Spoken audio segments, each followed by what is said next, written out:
Her family obviously must be missing her immensely, particularly her two relatively young teenage children in Melbourne, her mother in Melbourne, her father who's based in Perth, her partner Nick Coyle, who's based between Queensland and PNG where he works.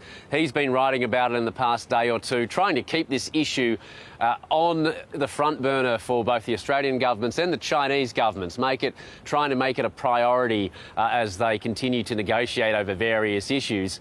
But for Cheng Lei herself, the messages that we've been seeing from her prison cell in Beijing, she seems to be surprisingly resilient for somebody who has been locked up and enduring this ordeal for about 2.5 years now, conveying to family and friends that even though she's boxed in grey, she smiles in Technicolor.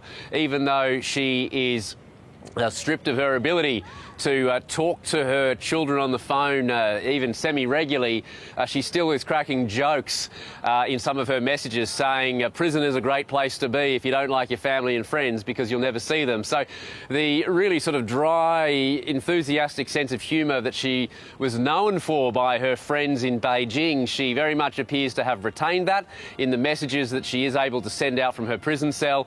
And I suppose that's a good sign because, unfortunately, for her and her friends and family, there just isn't any clear date in sight when this ordeal will be over. Well, Bill, given that bilateral and trade relations with China appear to have improved since Cheng Lei was detained, does that signify a slightly higher chance of being released in the near future by Chinese authorities? Yeah, because this so-called legal process, we shouldn't try and understand it like that. Even though Cheng Lei had a closed court date more than a year ago in Beijing, it was a trial, so to speak, a trial that only went for a couple of hours in the morning. It was completely secret. Australian diplomats were barred from attending. We haven't had any public details ever from the Chinese government about what she specifically is alleged to have done. So for all these reasons and more, to kind of look at it as a legal process where they just keep extending the sentencing date or the conviction date by 3 months. The fact is the same political party that arrested her, prosecuted her, is in charge of the court that is trying her and going to come up with a conviction. So this is very much in the hands of the ruling political party in China.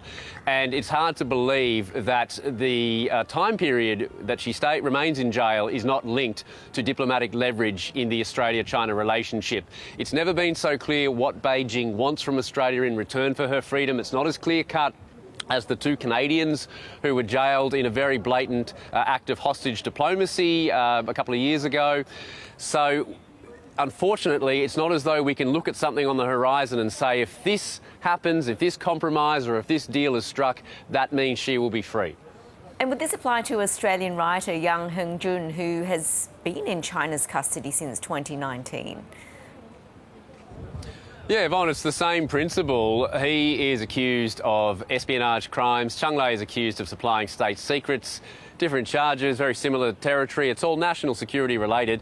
And what they do have in common, aside from being Australian citizens of Chinese ethnicity, is that Yang Hengjun had a past working for the Chinese government in some sort of state security role or intelligence role. We really are not 100% sure.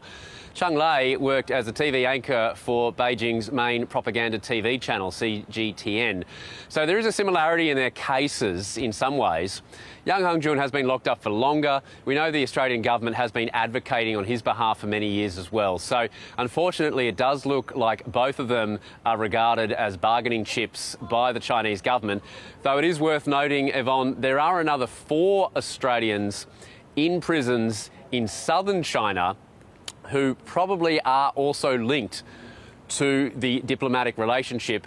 These are 4 Australians who were arrested for smuggling methamphetamine, usually at airports. One of them has been convicted, but the others have been made to wait years and years and years between trial and verdict. And it's hard to believe that the very long delays that they have had are also unrelated to the diplomatic relationship. So it's worth noting that even though these are people who were arrested on drugs charges, and it is rather different, the very long period of time that their cases have dragged on in southern China also too probably is linked to the diplomatic relationship. Bill, thanks for updating us. Thanks, Yvonne.